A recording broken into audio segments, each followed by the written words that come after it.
quinta aula da unidade 3 e a gente vai dar sequência ao nosso estudo de mobilidade urbana e democratização em seu acesso.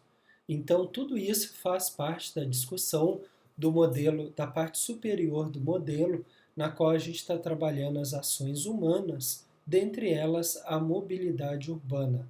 Lembrando que essas ações serão mais ou menos eficazes, isso vai depender basicamente da parte inferior do modelo, que são os aspectos culturais. Tá? Quanto mais forte for a cultura de um povo, de uma cidade, de uma nação, em relação à questão sustentável, aos direitos das pessoas, mais consistente, mais forte, mais sólido serão essas ações humanas, dentre elas a mobilidade urbana.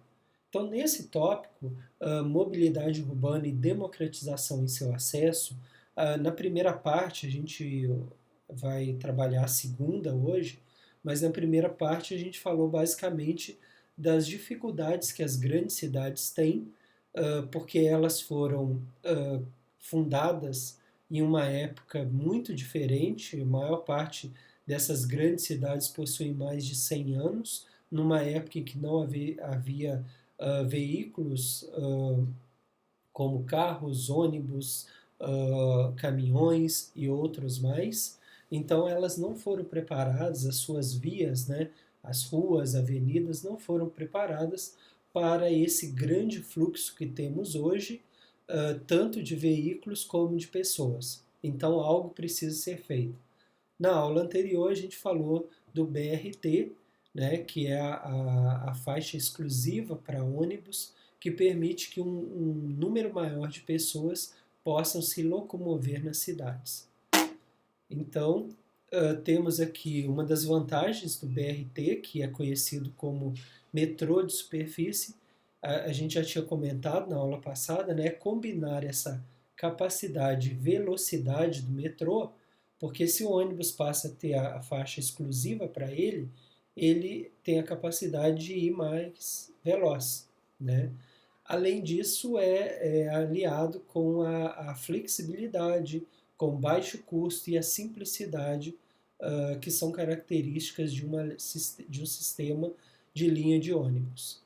Então, mais algumas cidades, só que algumas cidades elas optam por ter os dois, ou seja, ter o BRT e o metrô, né? Então, ter a possibilidade dessa conjunção aí, né, juntar o BRT com o metrô. Então, a implementação de um sistema de metrô é um investimento bem maior do que criar uma linha de ônibus ou uma faixa exclusiva para ônibus, como é o BRT. Então, é um grande investimento, requer estudos complexos, tanto de viabilidade técnica, né, para saber se o terreno na qual se pretende criar lá os túneis para o metrô, ou mesmo que seja parte em superfície, se há essa viabilidade técnica e financeira. Né? Então, muitas vezes as cidades elas começam a prever as novas linhas de metrô, mas se esbarram em questões técnicas ou, na maior parte das vezes, realmente questões financeiras, porque o custo das linhas de metrô são muito altos. Então a gente tem aqui um sistema, né, na qual se une o BRT com o metrô. Então vejam que tu tem aqui, tu pode ter sistemas conjugados, né? Por exemplo, a pessoa paga uma passagem e essa passagem vale para os dois tipos de transporte. Então a pessoa pega o ônibus, isso aqui é na Alemanha provavelmente, pega o ônibus, desce aqui e já pega a linha de metrô, ok? Então isso facilita o deslocamento das pessoas, uma eficiência muito grande, e é um bom exemplo de como se movimentar em grandes cidades. Então, a maior extensão de metrô no mundo fica na cidade de Nova York, nos Estados Unidos, e vejam que é um número absurdo, né? Mais de 1.000 quilômetros de trilhos, por onde viajam 5,7 milhões de pessoas por dia, e atualmente com rede de internet grátis. Não é pouca coisa, gente, mas claro, a gente está falando da maior cidade do mundo, a grande metrópole do mundo, né, o centro financeiro. Então, 1.000 quilômetros de trilhos por onde viaja quase aí 6 milhões de pessoas por dia e ainda dando alguns benefícios adicionais a esses usuários, no caso, a rede de internet. Aí, isso aqui eu peguei do site, né, do Globo.com, só para a gente ter uma noção do que representa Nova York, né? Do que representa esse número de Nova York. Nova York possui 21 linhas de metrô. Isso é do Globo.com. Nova York, 21 linhas de metrô. São Paulo, a maior cidade do Brasil, 6 linhas. Rio de Janeiro, a capital, né? 3 linhas.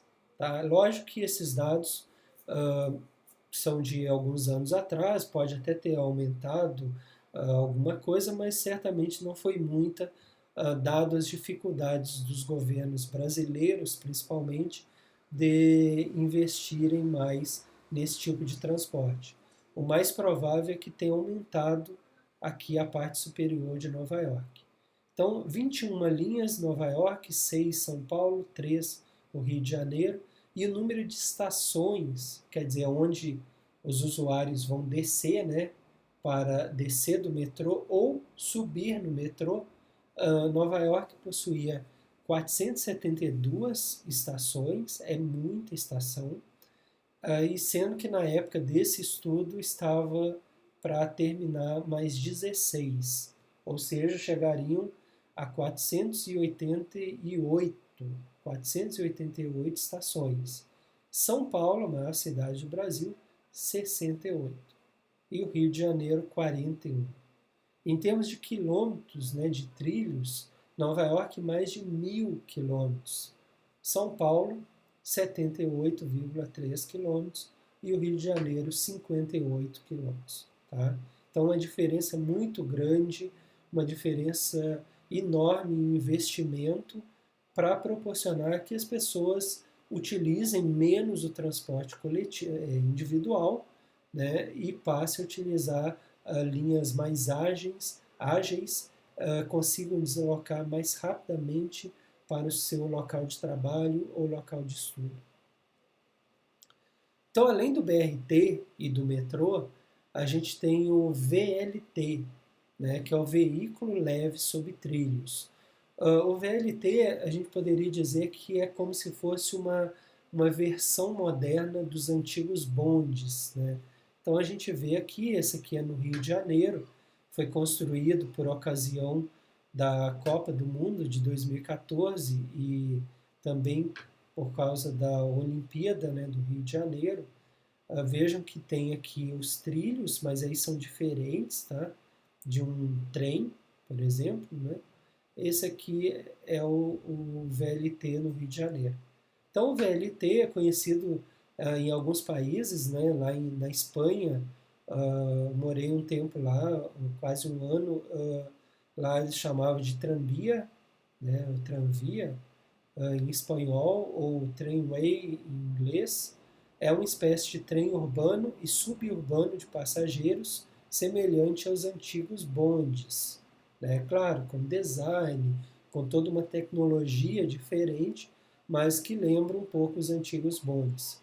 Seu equipamento e infraestrutura é tipicamente mais leve quando se compara com o trem, por exemplo, do que é usado normalmente em sistemas metropolitanos e ferroviários.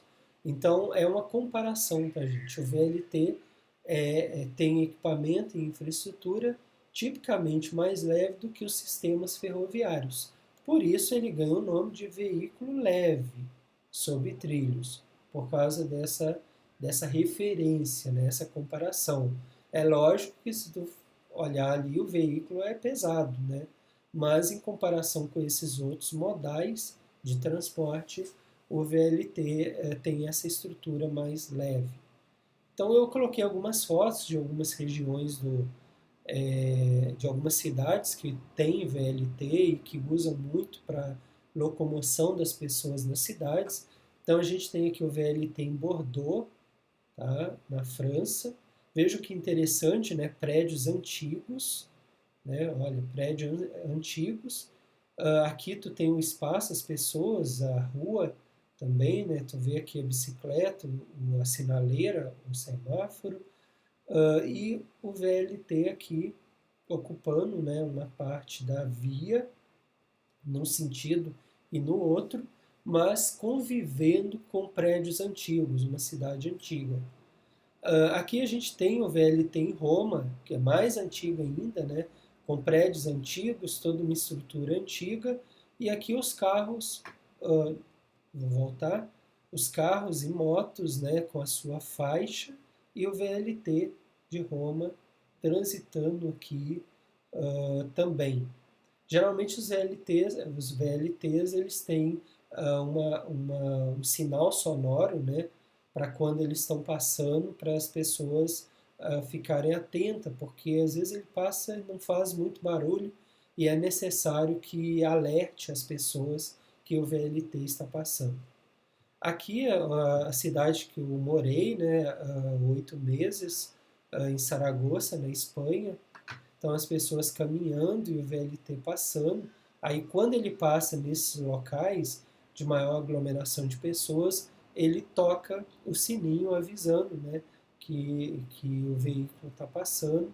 E as pessoas já se habituaram, é bem interessante, a gente se habitua mesmo com o transporte chegando, o VLT passando na cidade, uma cidade também com alguns prédios antigos e funciona super bem.